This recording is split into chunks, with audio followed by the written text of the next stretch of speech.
In this video, I'm going to show you how to hide Instagram posts from someone without blocking them. Let's open the Instagram app. In the bottom right corner, click on the profile icon.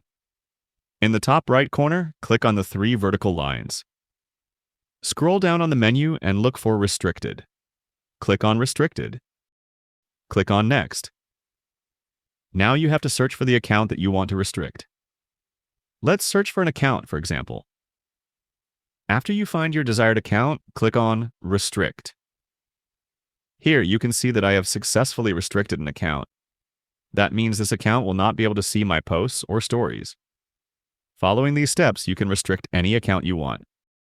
Feel free to reach out if you encounter any issues during the process.